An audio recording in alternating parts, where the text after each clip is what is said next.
So hello everyone, welcome to the webinar on waste sorting and recycling in Tallinn. My name is Svetlana, I'm representing here Tallinn City Centre Government, and we are about to start our webinar in a few moments, but we will wait just a little bit for people to gather, so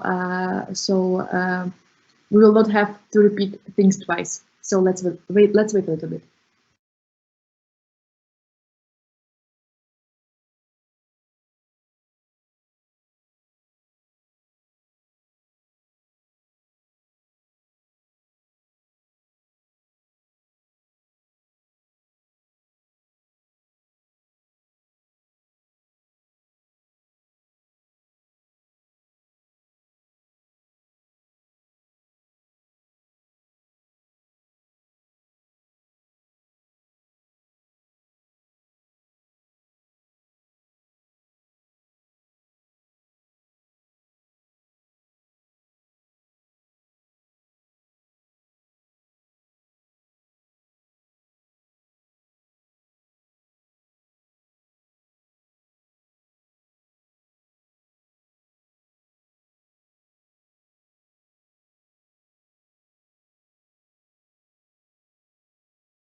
Okay, I hope that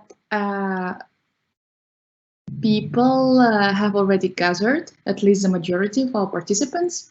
And before we proceed, I will just remind you that you can ask your questions during the event only in the chat.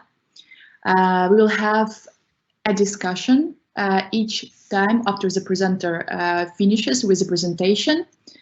And I will read, me as a moderator, will read your questions out loud, so don't worry.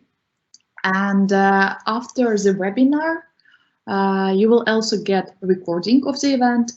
We will also send you a thank you letter with the contacts of the speakers and some important resources on the subject. And before we proceed with the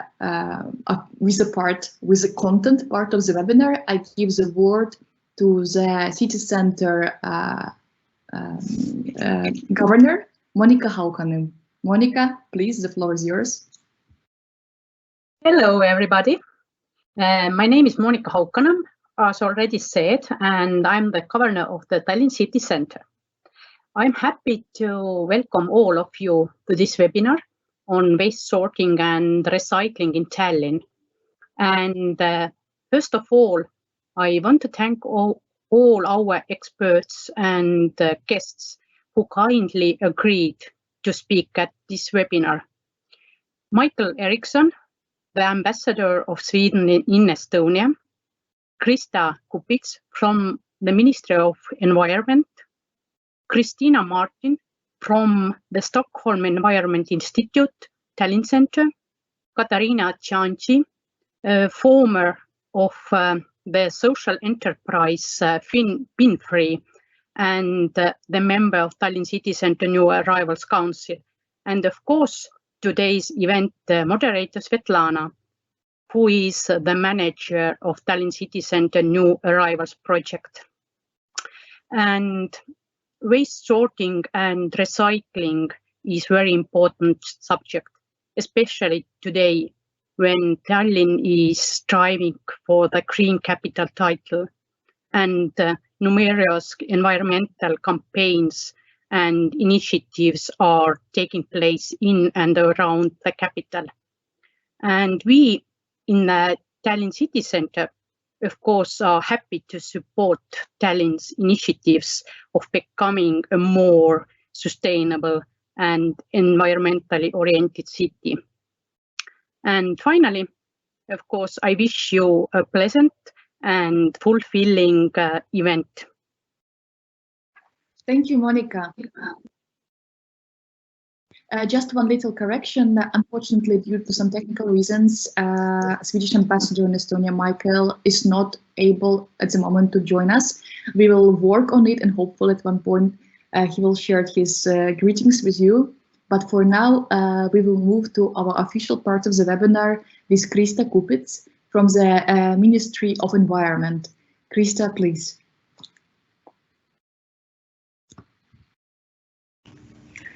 Hello.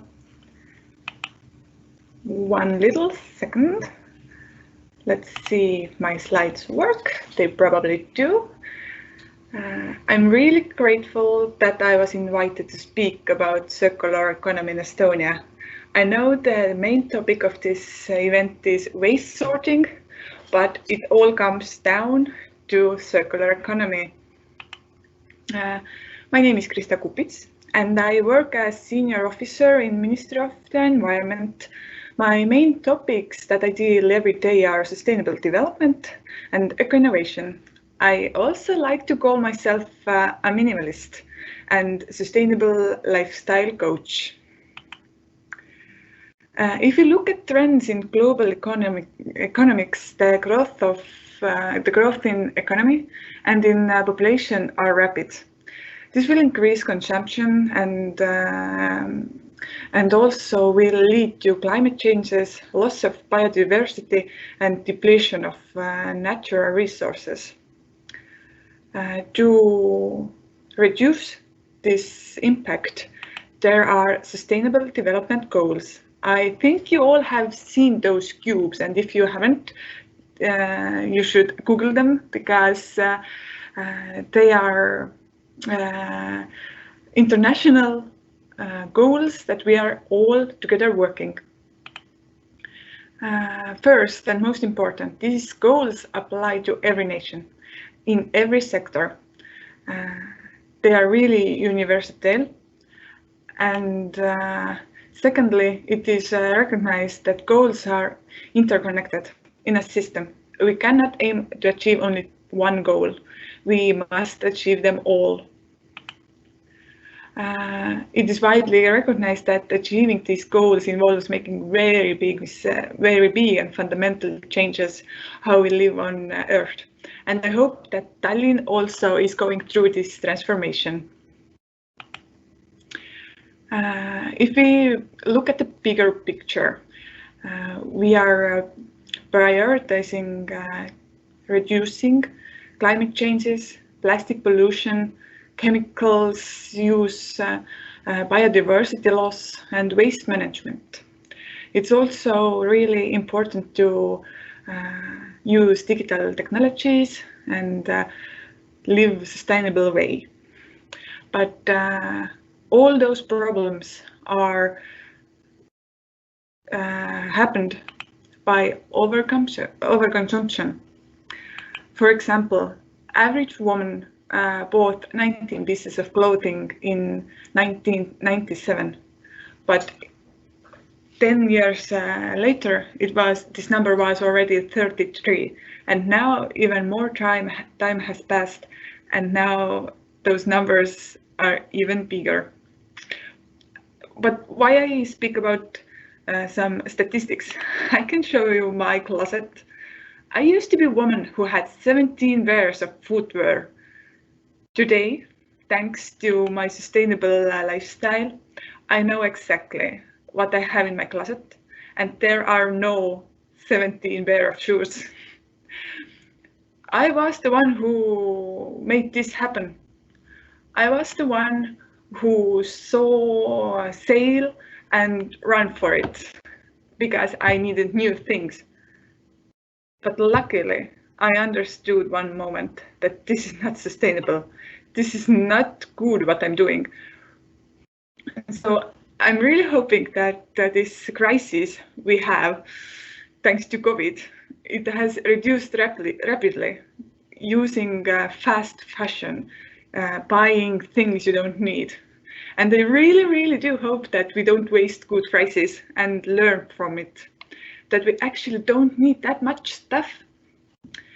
My new lifestyle that I'm working on also includes waste sorting. And I wanted to show you, these are two pictures, how I sort my wastes. At the moment, I'm moving to a new apartment and I ordered a new kitchen. And salesman asked me how many bins I need. And I told him that I needed 16. He was amazed. And we had like a really long conversation about sorting waste. Of course, I will not have 16 bins, but I collect separately bio-waste, plastic and metal packages, paper, including paper packaging, donations, including clothes and kitchenware. I also collect electronic devices, light bulbs, batteries, cosmetic containers, and I also tend to produce some mixed waste that is not recyclable. For example, I don't have reusable baking paper. And this is the one thing that will go to my mixed waste, but that's a real tiny bit in my sorting system. The most easiest way to make your waste reusable is to, not reusable, but recyclable, is to buy products that only have one sort of material. For example, I really love to eat porridge in the morning, and I really like that kind Tartu Mill porridge, and I bought it. And it is in a paper bag, but it has this plastic window on the side. And due to that, it is really hard to recycle it. But this same porridge is available in only paper bag. And by the way, it is cheaper. So this is super easy trick to make your waste recyclable, to buy containers that only have one sort of material. I see that in circular economy there is great potential. We must use smart design, more added value, less materials, and this will make the price lower, actually. The traditional economy is using so much resources, so much energy, and the money that we get from it is so little compared to the circular economy, because with same amount of resources, we will have so much more added value. And some examples that back it up is, for example, sharing economy. Why should I have a car in city of Tallinn where there is public transportation, taxis and car rental? I only need car once a year. So I don't see that I need a car. And I don't need hammer or saw, but when I need them, I can ask my friends or find a way. I don't need to store them at my house. So I'm really into sharing economy. And also culture of repairability. Don't throw your socks away when they have one small hole. Sew it. Take your old clothes and make something new out of them. These are the tips and tricks that every person, including you, can use. But when we talk about government level, then we have goals. We want to be sustainable. We dream that Estonia is the front runner in circular economy. Unfortunately, right now we are not, but we really hope to use Estonian small area and smart people to be more resource efficient, more eco-innovative, use more eco-design. And there are mandatory and voluntary measures to back it up. For example, we have sources of financing to help entrepreneurs to come out with circular production. We have resource efficiency measures, environmental program, and also there are some voluntary measures. For example, eco-management schemes and eco-labels, green public procurements. Right now I have written down only 4, but we are working to have 10 categories by the end of this year. So include right here is furniture and computers, but only we also want a paper, cleaning products. There will be more and more categories. And we also have this measure that includes voluntary agreements between the ministry and some companies and organizations. But the main thing that I'm working on at the moment is Circular Economy Action Plan, or Roadmap for Estonia. We started 2018, and we really hope to have first draft or first version of it ready in 2021 December, to show to the stakeholders, to see what you think of it, what the cities think of it.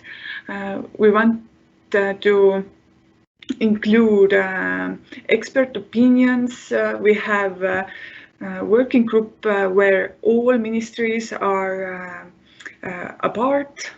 So also one thing in here is advancing waste sorting, looking at waste resources. So waste problems and circular economy are so linked, but I hope that one day circular economy is the top and only the little part will include wastes, because when you think the waste are not waste when we are not wasting it. But this is the timeline of Estonia Circular Economy Action Plan. As I said, we started 2008. We had our first stakeholder opening event, and we will have financing. This year we started with the working groups, and all of you can watch our webpage. I will show our webpage later to participate. I know I'm over time, but I will really quickly show some cool examples in Estonia that are circular. I will not spend much time here, but wearable who uses scrap paper, plastic that are produced from algae, plastic waste used in asphalt, company that saves ugly fruit, shop that is totally package free, sinks that are made of recycled materials, shoes that are made of tires and baby diapers that can be used many times. There are many great examples in Estonia and actually in the world. If you want to see more, then go to our webpage and see success stories. Unfortunately, in English, there are not so many, but when you click on Estonian page, then you can see the links to the official home pages. So sorry to moderator, I was so over time, but right here I'm going to stop my presentations and I'm ready to answer some questions if there is any. Thank you.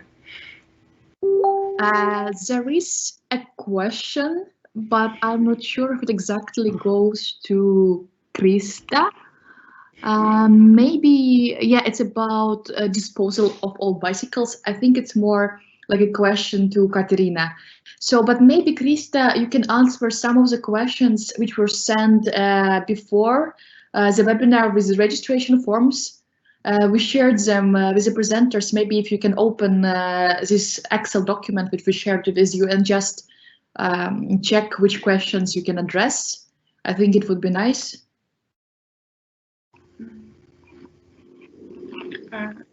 It might take some time, but you can ask first question, then I can see if I find this file that you're talking about. Okay.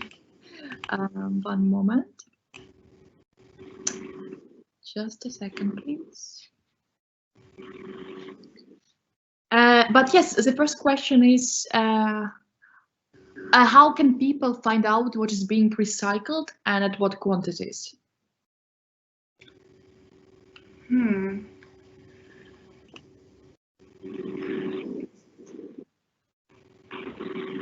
Okay, I can't find the link again, but anyways. Read again the question maybe, or? Yeah, repeat it. How can people find out what is being recycled and at what quantities? Of course, there are statistics, and government is doing all to give the statistics out, but the most efficient way is to talk with producer, to really ask them what this label means, where that came from. Then you can be sure that the thing you're buying will be recycled, because there are many things that can't be recycled. For example, some candy wrappers or really thin plastic. It's really hard to recycle it. So I'm not into producing waste.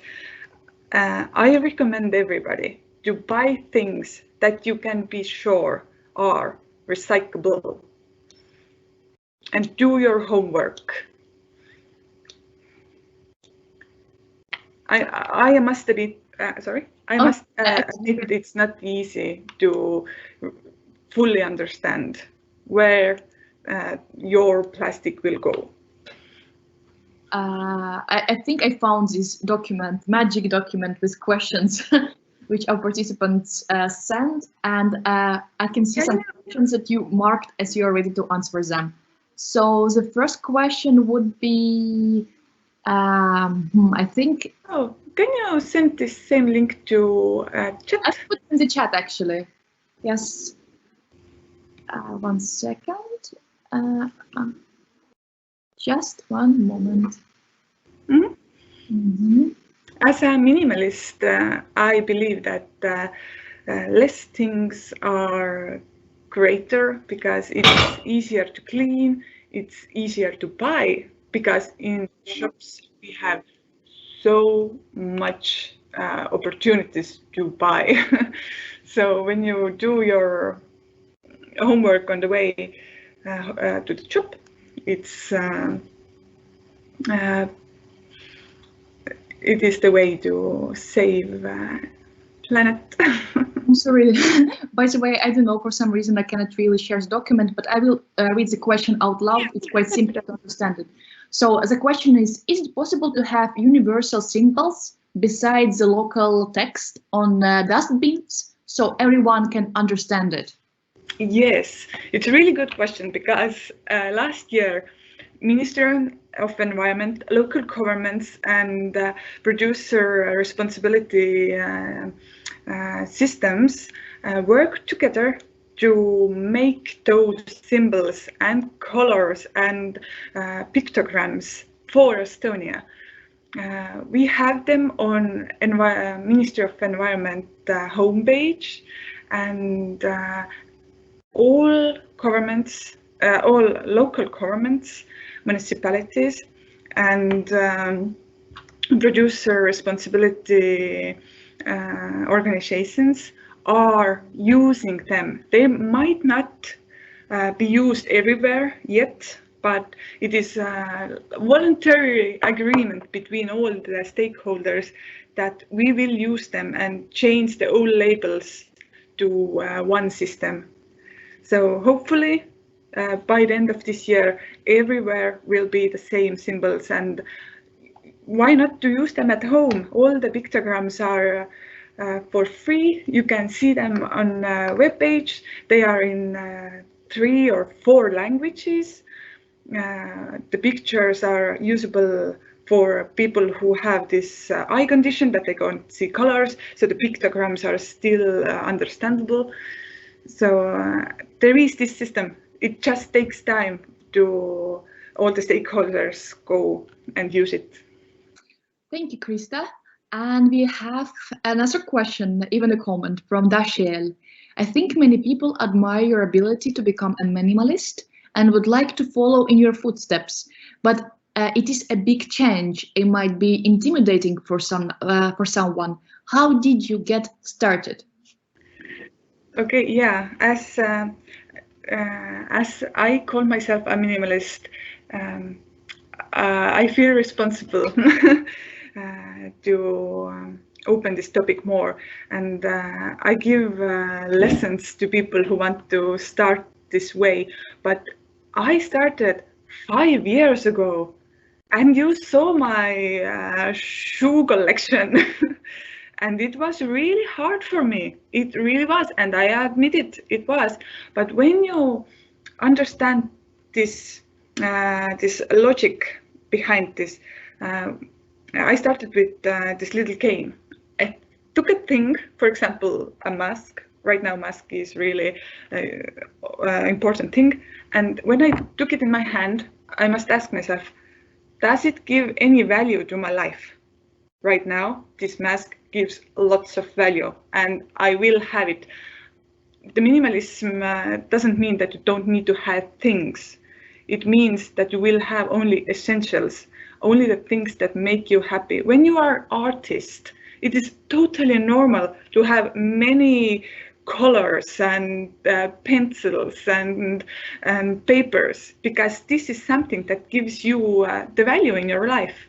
But when you and I understand, if you have a car, you need to take your child to school and you need to go to work. But for me, it won't give value. If it gives value to you, it's totally perfect.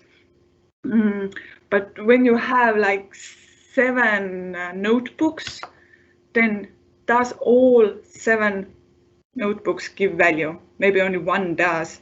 And then you can find the way to give those away to somebody who will need them. And for the last 5 years, every day I have asked myself, does those things give value to my life? Do I need 20 forks, or do I only need 4? So this is the questions that you should start asking yourself. Then take it by step. All right, thank you. Another question and a commenter. Thank you very much. All this information is really interesting. I wanted to ask about plastic waste. Is there any actors or upcoming politics encouraging the creation of affordable bulk products? I feel that I don't have the choice to buy daily products in plastic packaging, except in biomarket, which is very expensive. Right now, Estonia is taking over single-use plastic directive that will reduce using single-use plastic, but the bulk buying is really is in baby shoes in Estonia, I must admit, but it's growing, and every day that we make the choice to buy bulk or buy plastic free, we will give to the producers this announcement that we want it more. So keep on doing this until it turns to be normality, and packaging will be more expensive than non-packaging. I know it is still expensive. I know. Krista, thank you. Yeah. There is another question which I'm not sure that it's like a topic of today's webinar. It's a question about food waste, and I can tell you in advance that we are planning to do a separate webinar on food waste. But just your opinion, what do you think of food waste? Is it part of circular economy plan to make it illegal for supermarkets to throw away food like in France? Yes, actually, we do work on it. By the end of this year, we will have circular economy action plan, or as I said, roadmap, and we will describe the perfect world we want to live in. And in this world, we don't produce food waste, because the food will be used before it turns to waste, and the supermarkets have a big role in this.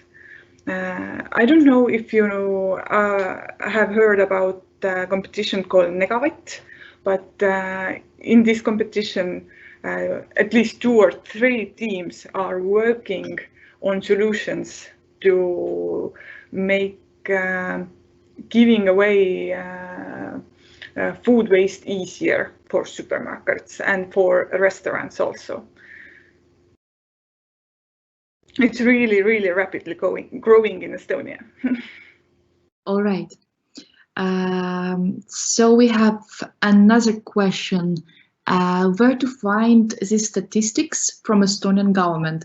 Because something can be recycled, but the government doesn't recycle it. Where to find like recycling statistics? We have statistic agency that gives the numbers, but as I said earlier, you should ask from producer, because when they have a clear life cycle of product, then they will know what happens to their product after you have used it, after you have given away the package. So I recommend to start from this end of the way. But Okay. yeah, statistic agency, statistikaamet.ee probably. I can add it to the mail that you will send after the meeting. Okay, thank you. And the last question, but not the least, before we give word to Kristiina. Is waste sorting streamlined in Tallinn? And if not, will it be? For example, my complex, we only have bins for sorting cardboard and not for glass, plastic, etc. So how do you like assess the situation currently? Is the waste sorting getting like a mainstream in Tallinn in a good way? And what about those apartment associations who have like literally like this segaloomajäätmed, like mixed waste and cardboard? Actually, this is more like Tallinn topic, but I know that Tallinn has joined Circular Cities program, and they are working on their own documentation, on their own strategic plan, and this will be one of the focus areas. And Tallinn is really big city and influences so big amount of people. I'm really cheering for them. Thank you so much. I agree.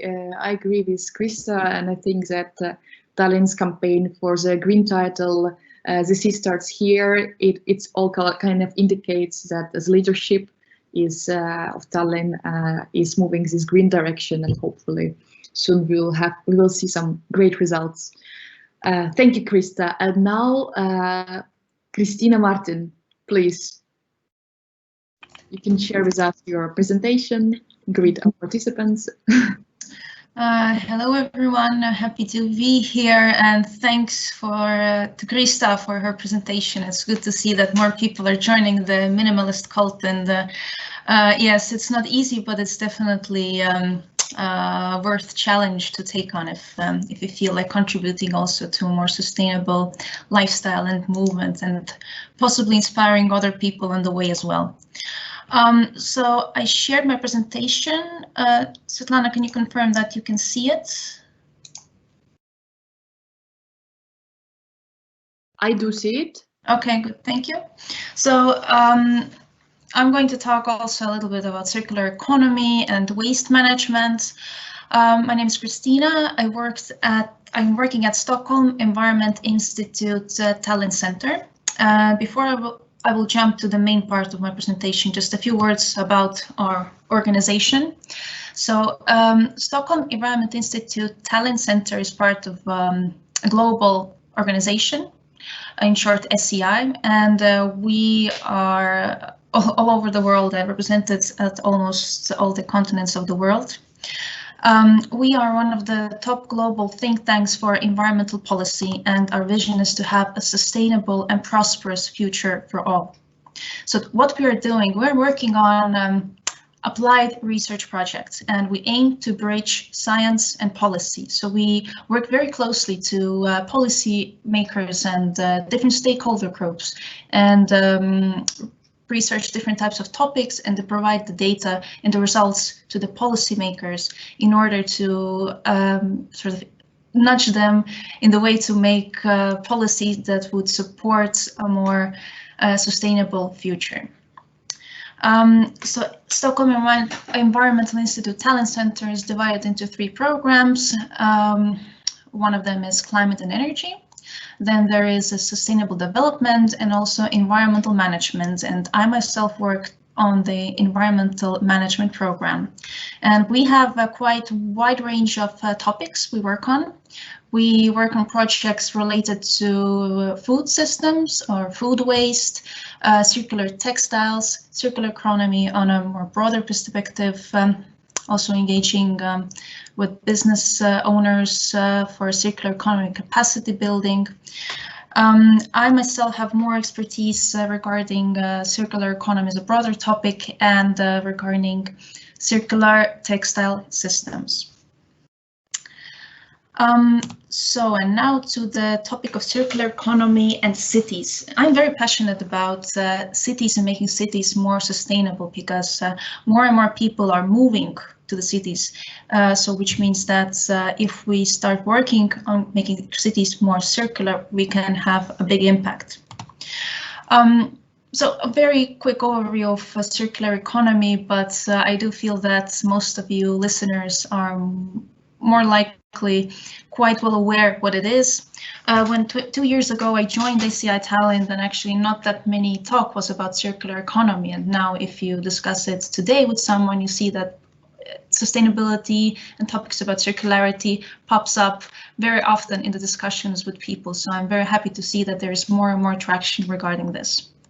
But according to Ellen MacArthur Foundation, circular economy main principles are designing out waste and pollution, keeping products and materials in use for as long as possible, and regenerating natural systems by taking the nutrients back into the soil.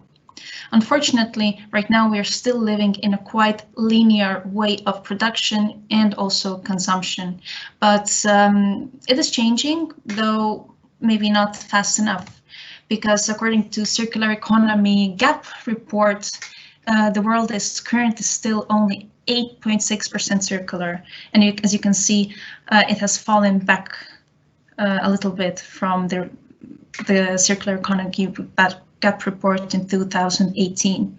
So it shows that, yes, we still have a long way to go, but it's good to see that there are more and more people actually working on this, and we have more businesses engaging into this topic. So the benefits of going circular. So if transport, food, construction would be circular, you can see that we can radically reduce the emissions by 48% by 2030 and even more by the year of 2050.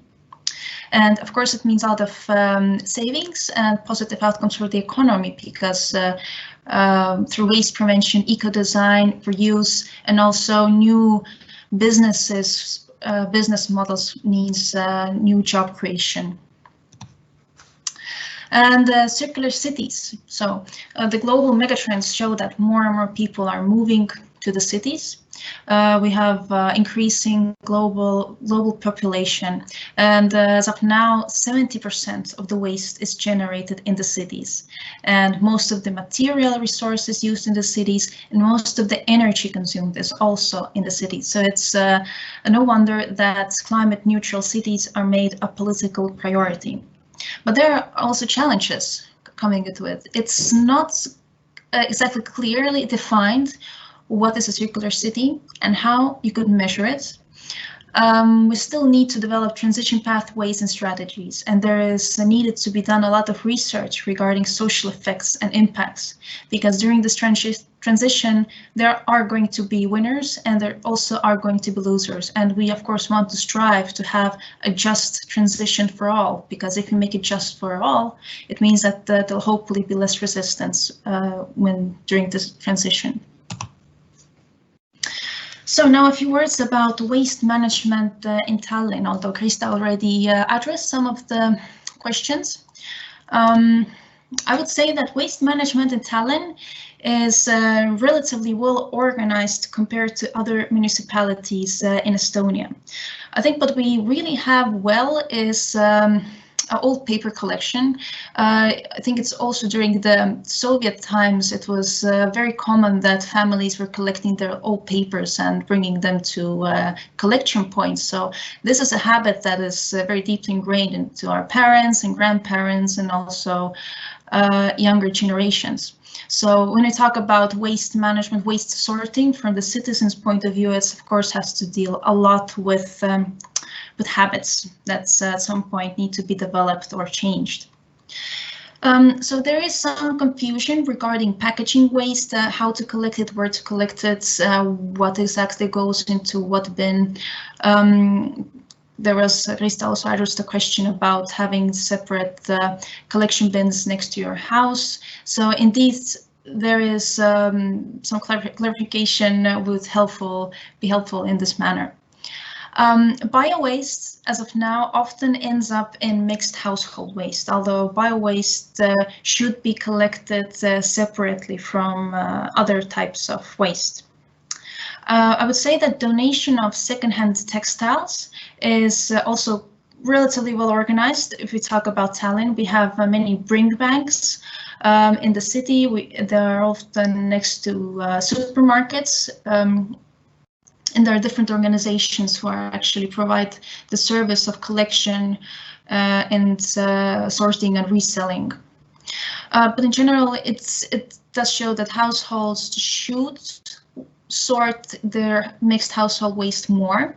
Yes, not every household has separate collection bins. A few has addressed it in their questions. In that case, I would recommend to actually talk to your home association, ask them why don't you have separate bins, and really show that you would actually like to have options for separate collection, because the home I'm living at in Tallinn, we have actually separate bins for mixed waste, paper, packaging and bio waste. So it is possible and relatively easy to organize actually. So in general, Estonia is well known about its IT. We have some new IT-based solutions for waste management, some second-hand solutions that I would like now to also give as an example. For example, Koguvia is a quite useful platform to use. So for example, if you have don't know what to do with very specific type of item you want to dispose in your home, then you can use this platform, type in the keyword, and then it would give you a recommendation what to do with it, along with maybe disposal points. I'm not quite sure if it's used also in English, but if not, ask your Estonian friends to maybe assist you with translation. But I also believe if there will be enough English-speaking users, then maybe it will also be translated into English language, so it will be accessible to more people.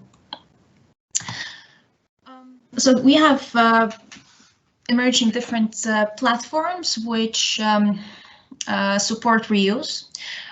When people talk about circular economy, oftentimes they focus on waste management, but don't forget that circular economy, we should prioritize reuse, then we should prioritize repair, refurbishments, recycling, and the recycling of waste is at the bottom of the hierarchy that we should do. So always prioritize reuse if you can.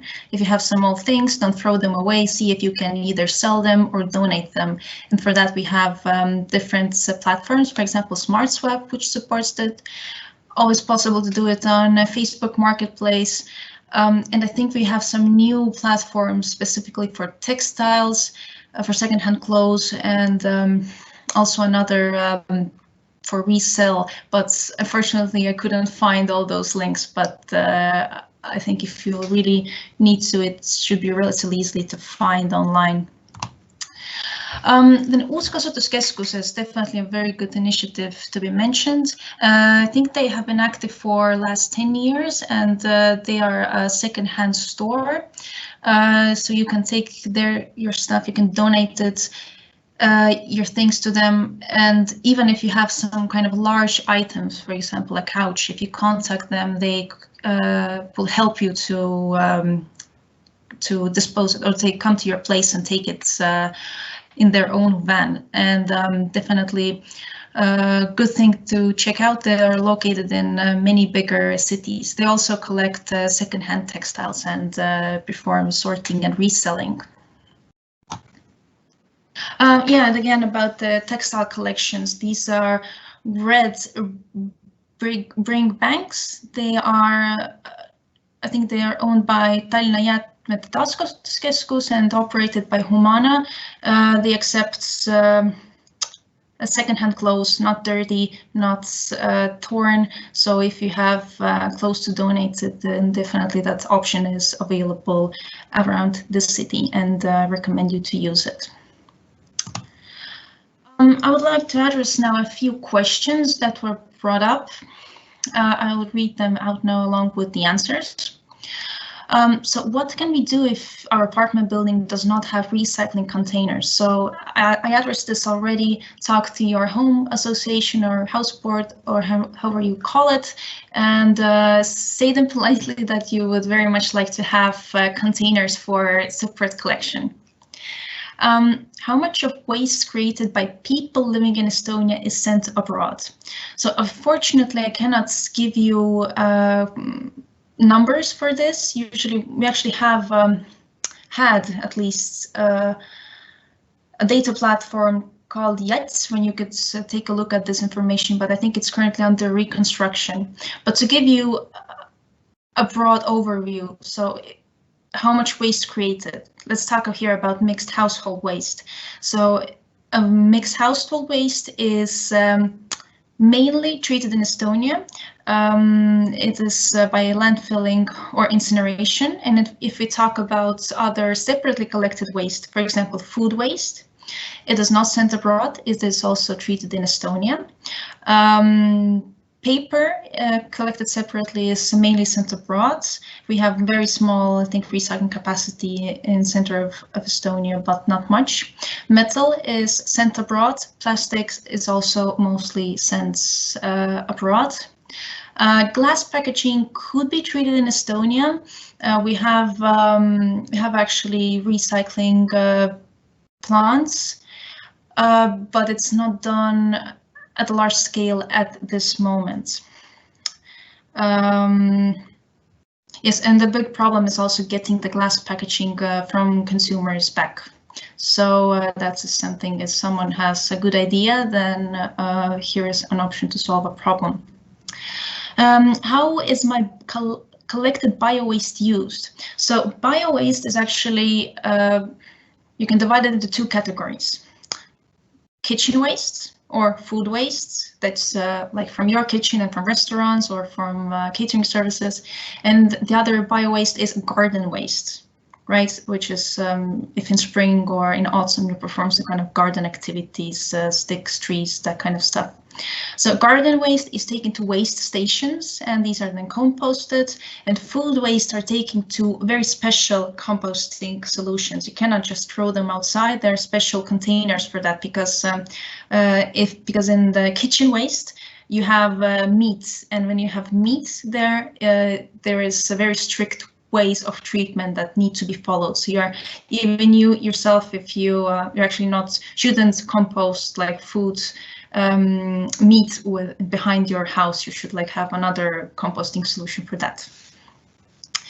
And then question, what goes under old paper, vanapaber in Estonia? Can pizza boxes, paper boxes go there? Well, if you open the law, then ideally, of course, there should be only old paper, like newspapers go there, but actually if it's clean paper packages, then yes, that is also acceptable to put together with the old paper collecting. And I think this is it from my side. Yes, I'm open now to take any of your additional questions if you have. All right, Kristiina. Thank you very much. Why do I hear my echo? Just wondering.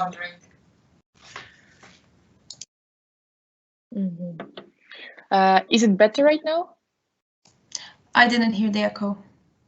Right now it's okay. Okay.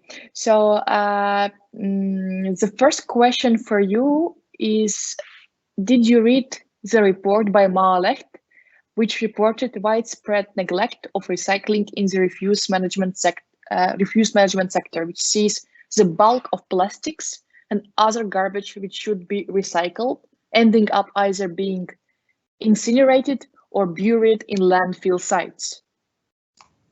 Yes, I have read it. So how do you feel about it?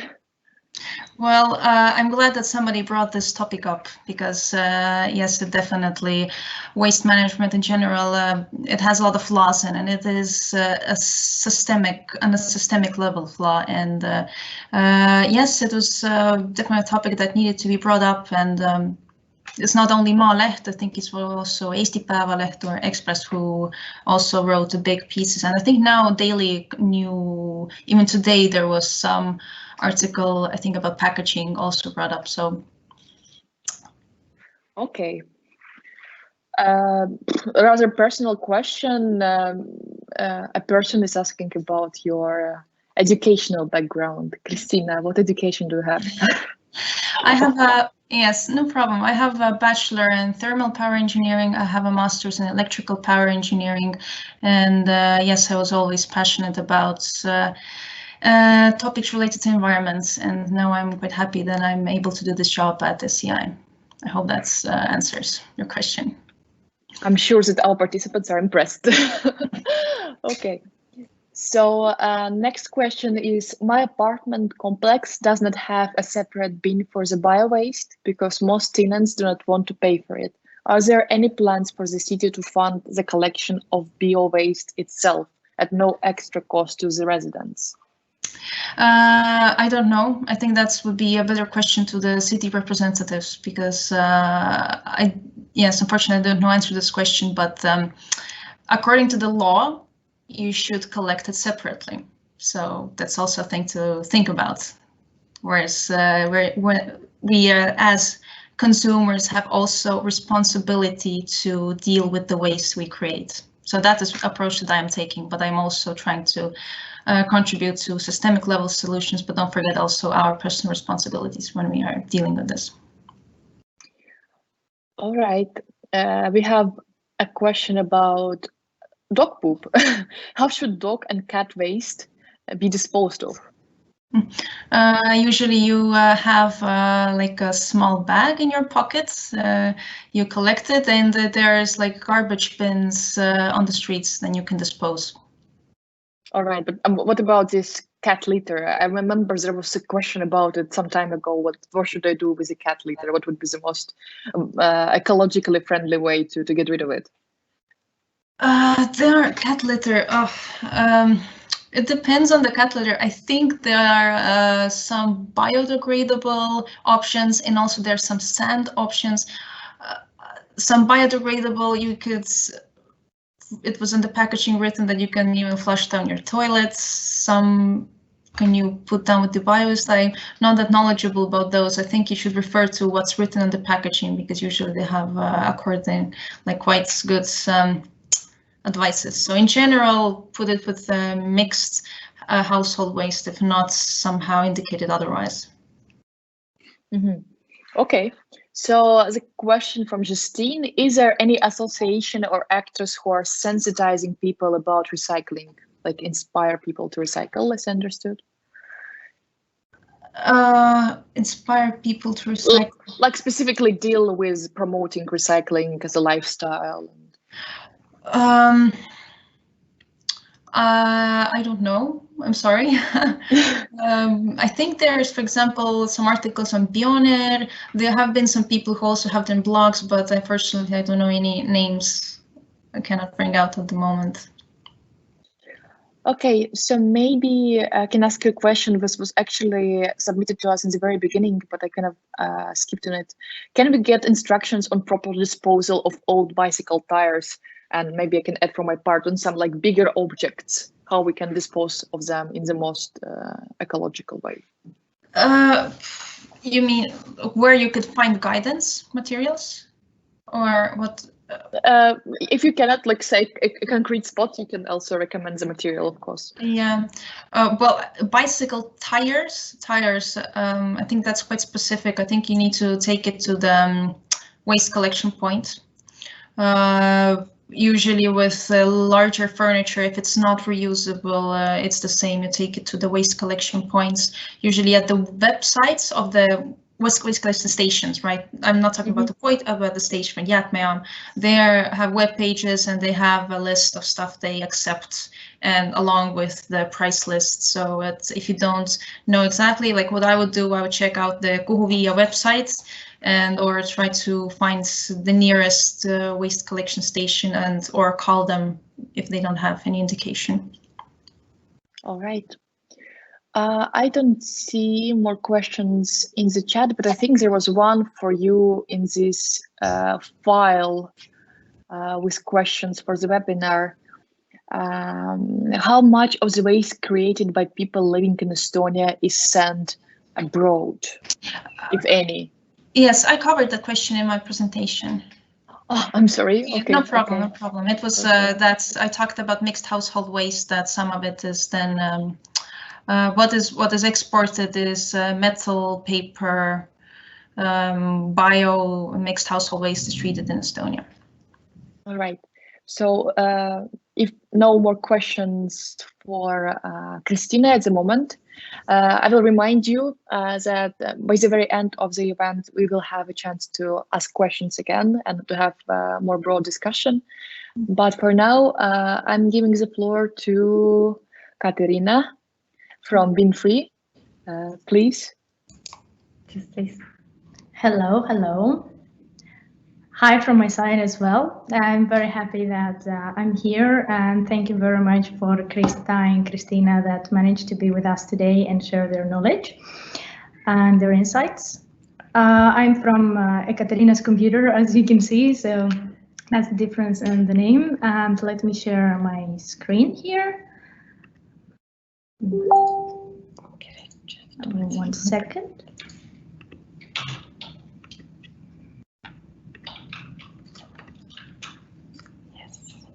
Okay, I hope that you see the slides. If not, please write in the chat so we can talk about it. So I'm Katerina. I am the founder of BinFree. BinFree is a doorstep service that works in Estonia in the last year and offers recycling pickup services for deposit packages and glass recyclables. And I would like to talk about our mission in the beginning. So our mission, what we intend to do is actually to help people to adopt a more sustainable lifestyle by providing recycling pickup services, trainings, consultations, online courses, and community events.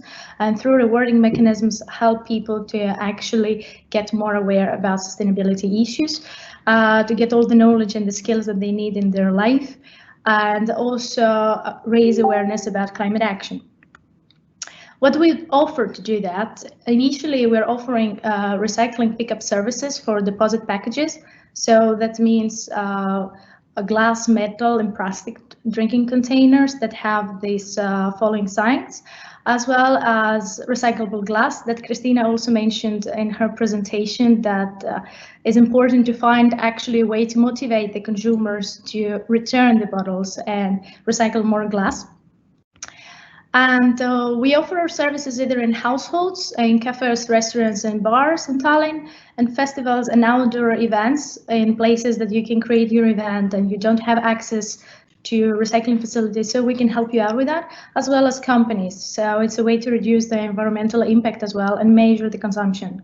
So far, the first year, we have almost reached to collect 7,000 bottles and cans. As you can see, it's 6,953, half is the bid 7,000. We have already collected and delivered 460 kilos of glass.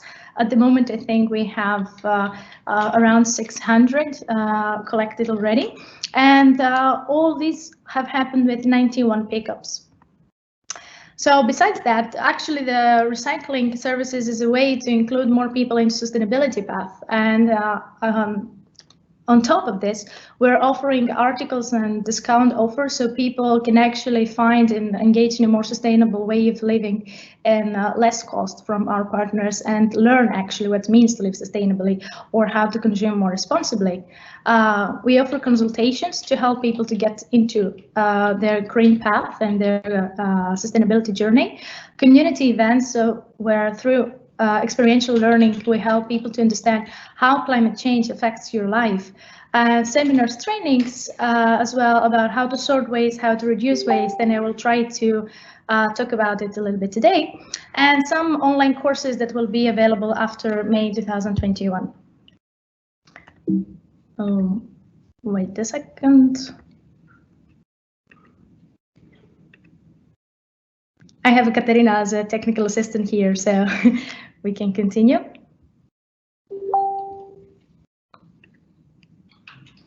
Okay, so the waste hierarchy. Many of you maybe have heard about the 5 R's of sustainable living and some options how to actually live more sustainable. I would just, as you can see, the most favorite option is to prevent and the worst option is to disposal. Recycle is somewhere in the middle, and that is very important to keep in mind, that recycling is not the best solution, even though it's presented like this.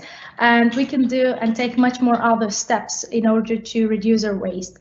Firstly, in refusing and prevention, I would suggest to actually start using more reusable items and returnables. So you basically reduce the use of single-use items, and especially plastic items.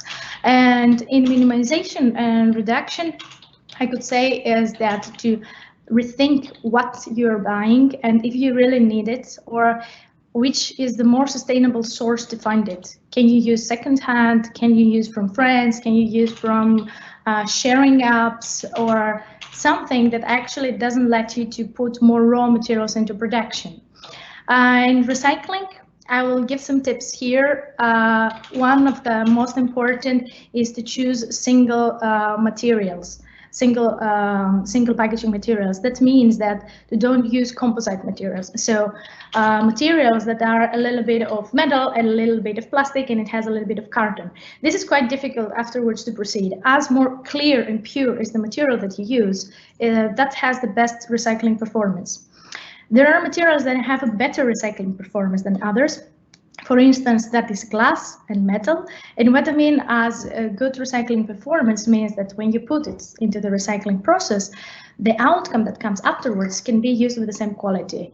For instance, if you use a package from a carton of milk and you put it and it's recycled, then the quality that you get afterwards is not the same. It will be less. On the other hand, glass, for instance, can produce exactly the same quality of material. So this is important to keep in mind. Also, it's very important to keep in mind to avoid bioplastics, and I will refer to it a little bit later in my presentation. And one other tip is to don't throw things in the recycling bin that you're not sure that are recycled or they don't have the prerequisites to be recycled. Bad recycling is worse than no recycling. So some more recycling tips. When we say one of the questions was what it means to be clean at the package. So to keep the packages clean and dry means to be clean of food waste in such a level that it doesn't stink within 4 or 5 weeks. In other words, as you wash your dishes or wash your packages before you throw it. I know it sounds a little bit weird, but if you get used to that, there's no other option basically. And because you're getting into that process, then you start reconsidering if you want actually to consume that or not. A second tip is that if there are different materials in the packaging, separate them and sort them accordingly. Even if it's a plastic box, let's say from meat, the upper part and the down part you see there are different types of plastic. Please separate them and after dispose them accordingly. And while disposing, avoid to use bags. Of course, you cannot throw everything with your hands, but try to use the bags in the way that you actually move your waste from the one place to another, than to throw the bag inside the recycling bin. Important thing about recycling that also Krista and Kristiina mentioned is to decoding the symbols to understand actually what you consume. And just bear with me on that. We have this, let's say, term of recycling, which I'm very much liking, which means to place questionable items that may not belong to the recycling bin and hope that it will be recycled. Somehow, when you're having birthday, you make a wish and you expect this wish to come true. The same thing, but with the recycling bin. However, this doesn't work. So basically, as you throw things in the recycling bin that are not supposed to be there, you create more damage because it actually contaminates all the rest of the waste that is there. But in order to know what is recyclable or not, let's talk about some symbols. And I will start with the green dot. The green dot is not a recycling sign. We see it almost in every packaging, and what it shows is that the manufacturer has contributed financially the cost for the recovery and recycling facilities that are in the local area.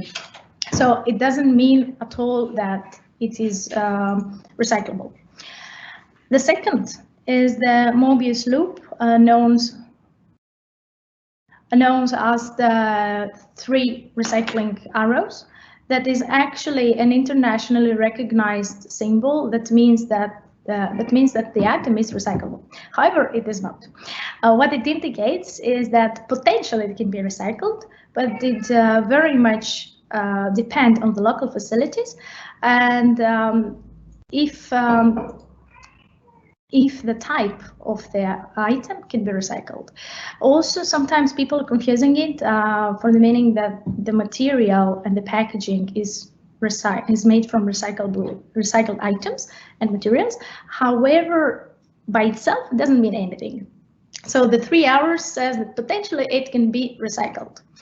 Then on the left, you see the made by recycled materials. So it has to be the 3 arrows, and in the middle, percentage that actually shows the level of recycled items that have been used during the production. And then the last symbols that you have to pay attention to is the numbers.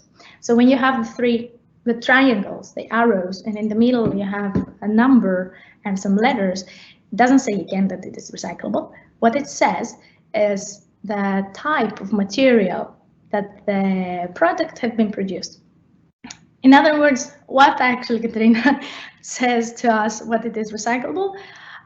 You basically have to know. For the plastics, is quite easy but quite tricky. So let's start from the easy part. From the 7 different types of plastic resins that are used for production packaging, the only one that is widely recycled is number 1. So whenever you see number 1 called as PET, these packages can be recycled. In Estonia, mostly these packages are, not in Estonia, all over the world, but in Estonia, let's say that you can find it and be sure that it's processed. You can find it in drinking containers. So in water bottles, in juices, in whatever has to do with drinking, it is PET. In that way, for instance, using our services, or know that you go by yourself in the vending machines and return your bottles, you know that actually this material can be processed and be recycled.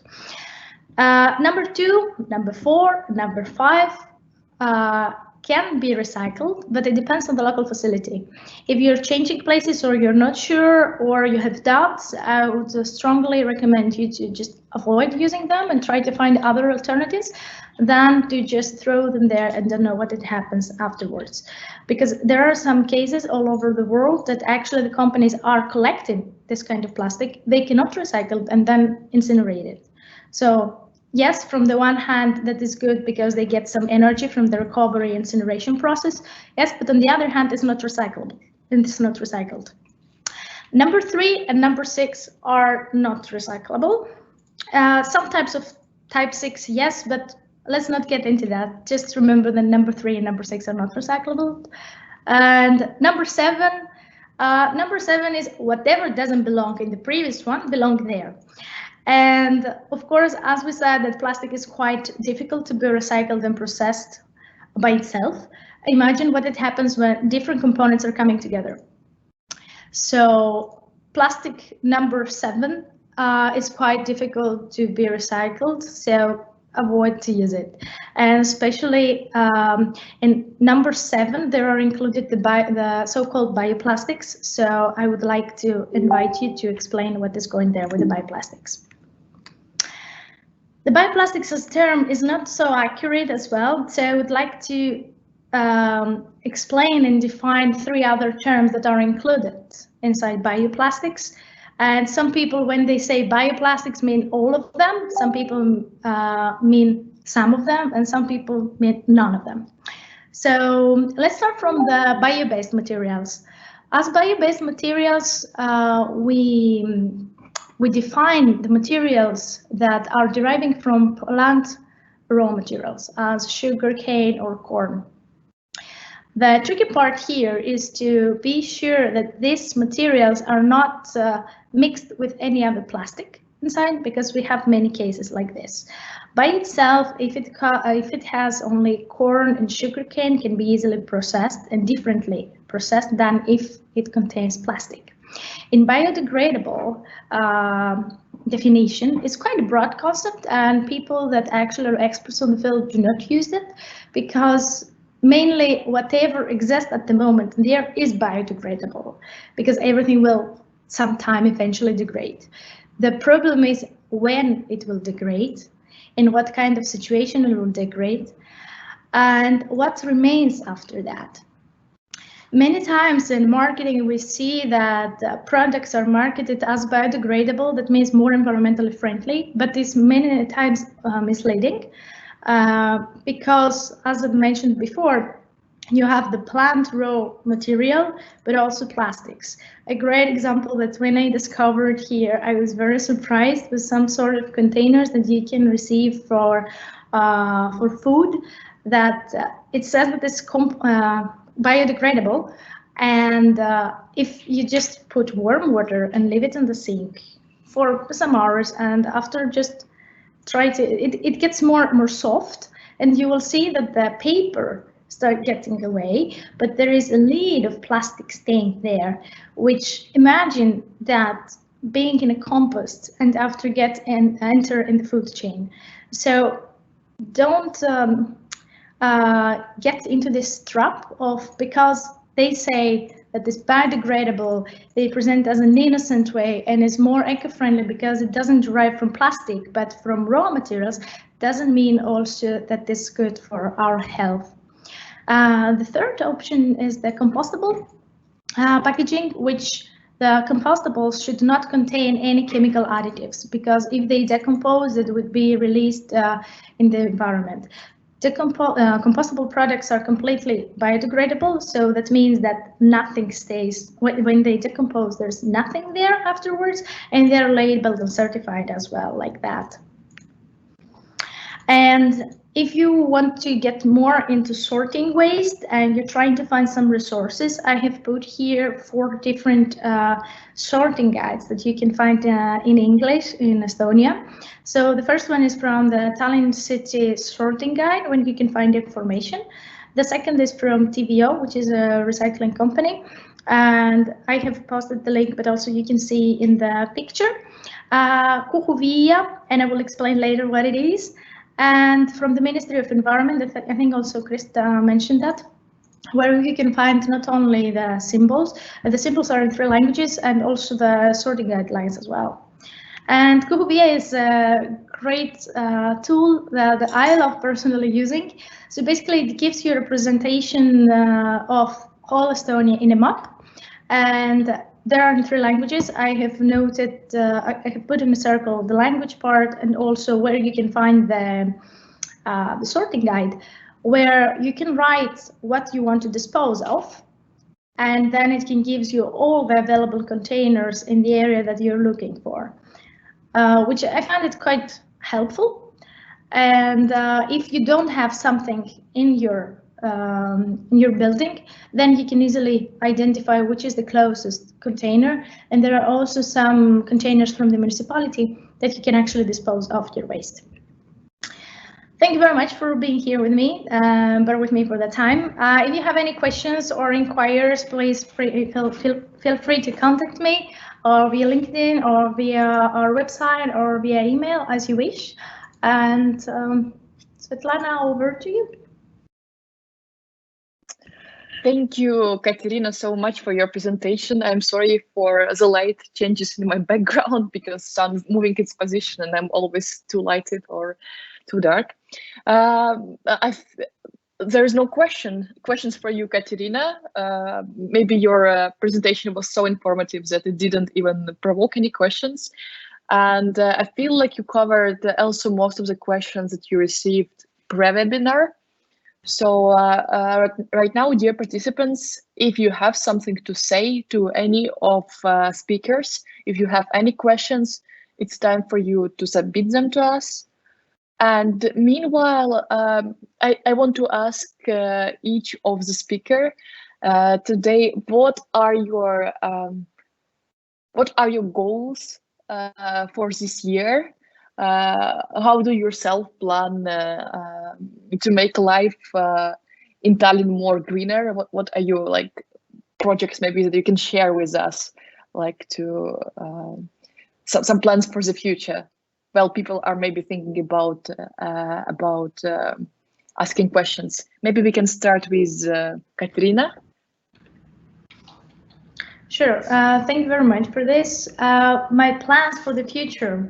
It's quite difficult to define future in COVID times. However, from my side, what I'm planning to do is to actually get more and more people to take action and to find which is their path.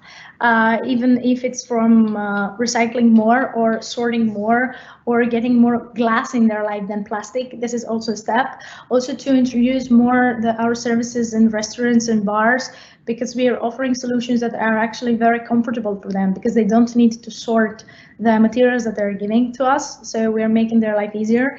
And it would be great to start seeing much more initiatives and create an ecosystem of actually activities that take place in Tallinn, and get all these beautiful things that people are doing and bring it together and act systemically all together as a team. Thank you, Katerina. Kristiina, maybe you can say also a few words with our participants. It can be about your plans or just some encouragement for people who want to live their life in a greener way. So some of my plans, it's mostly continuing work as usual, to working on the projects, ongoing projects, developing new projects, and involving city representatives as much as possible. And What I really hope also to see, and it's maybe a bit different from the waste topic, but I really recommend people to ask more questions like you did today. Ask questions from your home associations regarding waste. Ask good from whatever city representatives or whoever you can, to bring also more transparency into this topic, and maybe to show that people care and people are interested, and then hopefully from then we can see a more systemic change in the long run. Thank you, Kristiina. And I saw a question in the chat. Yeah, unfortunately, we didn't manage to get connection with Ambassador Sweden, which we are very sorry about, but I'm sure that he can visit some other of our webinars. We will have at least one more webinar on green subjects, exactly on food waste. So hopefully we will have a chance to hear from the Ambassador Sweden. I have a question. Is Krista still with us? Krista, if you are, please let us know.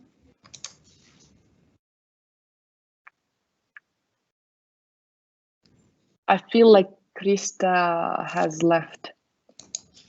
Okay, so if we do not have, no, there is some, maybe, okay, maybe not so current during Corona crisis, but how will the tourism sector be implemented, affected by the adoption of Estonian circular economy? Which measures will be taken? Kristiina, I believe this question is for you. There was a question about circular economy action plan and how tourism is a part of it. Yeah, and the Corona crisis in the background, yes. Yeah, so unfortunately, I'm not part of the putting together the circular economy action plan. Krista would have been a better person to answer that. But indeed, tourism has been greatly affected. It will take years for it to restore, but hopefully we will see more inner tourism going on this summer, let's hope, and later on. But in general, we have actually some projects related to also sustainable tourism, and then we try to engage like the local, local municipalities, and discuss a lot about also waste management and appropriate labels and signs and where to put something and how to assist basically the tourism on the way. So I hope that more municipalities will start thinking of that, and I also hope that inner tourism will be a bit on the rise in the summer, if we are, of course, in the situation that it is possible. All right, thank you, Kristiina.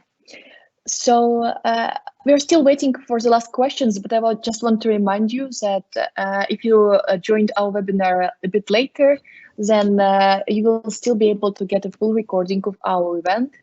And we are also planning to send you a thank you letter with the contacts of our speakers and some other useful information on the subject. Please, if you still have a question you hesitate to ask, this is the time to address it. If not, I want to thank our speakers, Kristiina Martin, Krista Kupits, and Katerina for their informative presentations. I'm sure that some of us learned a lot of new, someone maybe not that much new, but in any case, I hope that your expectations were met, dear participants. And also maybe I want to say a thank you to our technical assistant Katerina, who helped this event happen. I will tell a little secret to the participants. We had some technical issues. Unfortunately, because of them, we didn't get a chance to hear from the ambassador. But still, despite of all the difficulties, the informative part was delivered to you. If there are still no more questions, I think we are ready to wrap it up. So thank you so much for taking part in this webinar, and see you during our other webinars, which are for sure to come in the future. Thank you. Bye.